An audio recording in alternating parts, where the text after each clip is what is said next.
A esposa do vice-governador de Santa Catarina, Eduardo Pinho Moreira, faleceu na tarde de sexta-feira em Florianópolis depois de se submeter a uma cirurgia de lipoaspiração abdominal. O procedimento foi realizado no Ilha Hospital e Maternidade, uma clínica particular da capital. Ao apresentar complicações durante a cirurgia, Ivane precisou ser transferida ao Bahia Sul Medical Center, também em Florianópolis, mas não reagiu e veio a óbito no final da tarde. Ivana Freta Moreira tinha 60 anos, 4 filhos e 2 netos. Ela era casada com o vice-governador Eduardo Pinho Moreira há 37 anos. E para falar sobre os riscos da lipoaspiração e outros procedimentos cirúrgicos estéticos, estamos recebendo aqui o Dr. Dimitri Cardoso de Matos. Olá, boa tarde, doutor, bem-vindo. Boa tarde, Karen.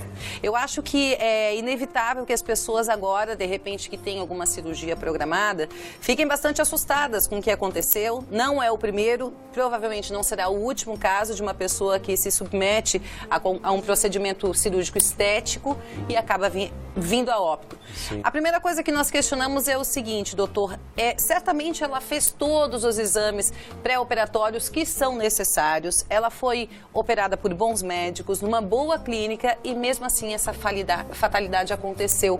Quais são os riscos reais diante de uma cirurgia de lipoaspiração? Vamos falar primeiro da lipoaspiração.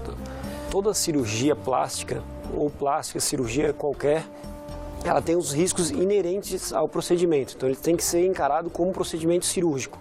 Então, é explicado para todos os pacientes que o risco de hematoma, risco de infecção, risco de uma trombose, né, de uma embolia. E daí eu vou esclarecer cada um deles, mas todos os pacientes hoje são avisados antes da cirurgia dos possíveis riscos, assinam um termo de consentimento pós-informado e durante a cirurgia, muitas vezes antes da cirurgia, num retorno, me perguntam: doutor, será que existe o risco? Minha filha tem 18 anos, não tem nenhum problema de saúde, a cirurgia é pequena, é grande, existe risco? Eu sempre digo, existe o risco. Leu aqueles papéis que eu te dei, que são hematoma, infecção, trombose, né? Então, alguns casos o risco é menor, mas mesmo com menor risco, com todos os cuidados, sempre existe a chance de fazer trombose, de fazer um hematoma ou de uma infecção. Mesmo nos melhores hospitais, nos melhores centros no Brasil, existe esse risco. Quais são as cirurgias que oferecem o maior risco para o paciente? Cirurgias ortopédicas, cirurgias dentro da cirurgia plástica, que é o assunto, depende do tamanho da cirurgia. Então, o tempo cirúrgico está muito relacionado, fatores da pessoa, mas a cirurgia, a lipoaspiração, dependendo da área que ela é feita e dependendo da quantidade da lipoaspiração, isso vai aumentando o risco da cirurgia. Tá? Mas nós temos limites pré-estabelecidos, já pela Sociedade Brasileira de Cirurgia Plástica, que fala, a partir de tal momento você não deve mais prosseguir com a cirurgia. Né? Então a lipoaspiração tem um limite, né? Que seria 7% do peso corporal.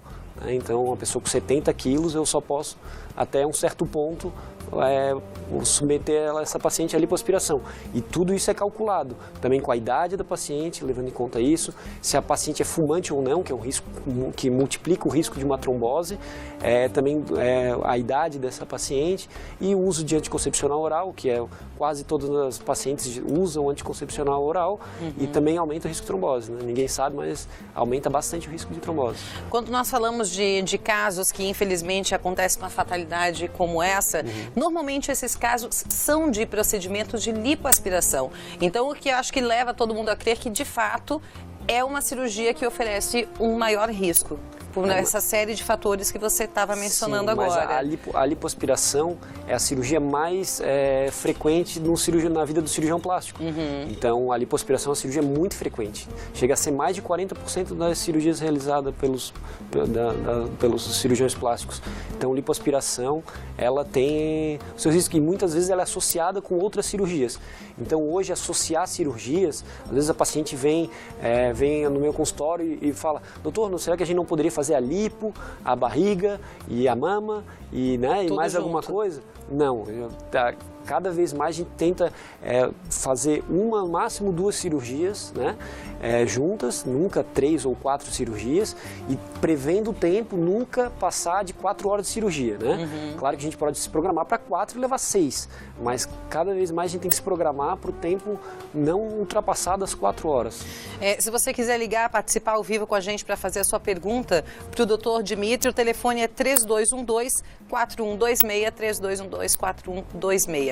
Doutor, as mulheres são muito vaidosas no geral e muitas querem às vezes se submeter a determinados procedimentos sem ter uma real necessidade. Nesse momento o médico fala, não, você não pode fazer?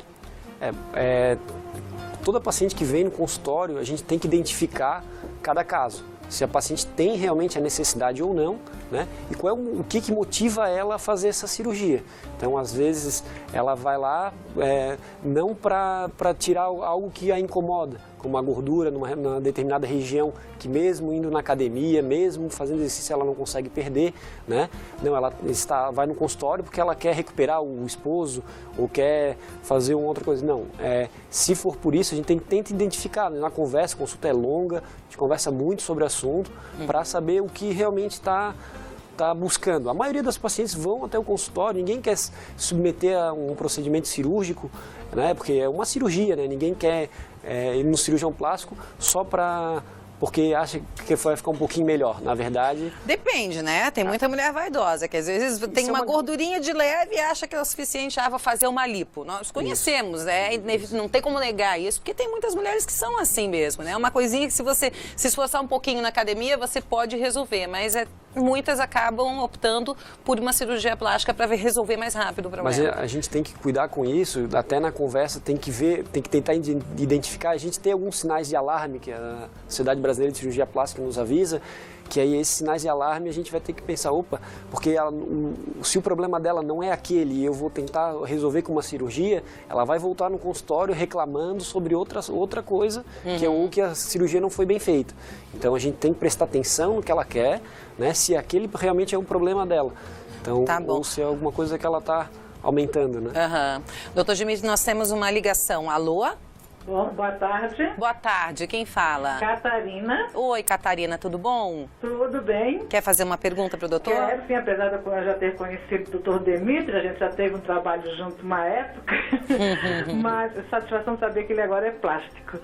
Então, vou procurar no consultório, mas antes eu precisava saber assim, numa lipoaspiração, quando faz abdominal, e fazer aquelas laterais aqui aonde fica a marca de sutiã, nas costas e tal, isso é viável fazer as duas coisas juntas? Sim, é viável. Se a paciente não for uma paciente de grande risco, né? Se for uma paciente que não fuma, faz exercícios, não tem varizes, não tem outros problemas, avaliando o caso, pode associar as duas cirurgias sim, tá? Lipoaspiração nas laterais, no abdômen, e depois retirar aquele excesso de pele do abdômen. Né? Dá para se fazer as duas cirurgias juntas, mas nunca se associa mais do que isso. Né? Obrigada pela tua participação, Catarina. Obrigada a vocês pela atenção. Um abraço, doutor Dimitri. Obrigada. Tchau, tchau. Bom, a gente já tem que encerrar o programa, mas antes eu queria só que você deixasse um recado para os nossos telespectadores. Apesar de... A gente sabe que foi uma fatalidade que aconteceu, que tudo que era preciso ser feito antes da cirurgia e durante o procedimento foi feito. Infelizmente, não teve como mudar o que aconteceu, o fim que teve. Mas deixar um recado para os nossos telespectadores, as pessoas que estão pensando em se submeter a um tipo de cirurgia plástica, o que pensar antes de se submeter a uma cirurgia e que cuidados tomar? Tá, então, o que deve se pensar primeiro são as referências, se um cirurgião plástico da Sociedade Brasileira de Cirurgia Plástica, operar num hospital que tenha todas as condições para atender o paciente no caso de uma emergência, né? E sempre buscar referências, pessoas que conheçam, ligar para a Sociedade Brasileira de Cirurgia Plástica para ver se esse médico realmente é credenciado na sociedade, e ver todos os detalhes, né? E sempre operar com todos os cuidados, tentar não ultrapassar, falar tudo para o médico, todas as medicações que usam, se fuma ou não fuma, né? Sempre tentar parar de fumar para diminuir os riscos, né? Mas o risco sempre existe, só que ele pode ser diminuído se se tudo for feito com cautela. Tá certo, doutor. Obrigada mais uma vez pela tua presença aqui com a gente, viu? Eu agradeço para esclarecimento à população, que hoje, no consultório, todo mundo veio perguntar sobre isso. Imagino. Cada vez mais isso, o pessoal fica aflito, mas sim, agradeço pela assusta, oportunidade. né? Com certeza. Obrigada.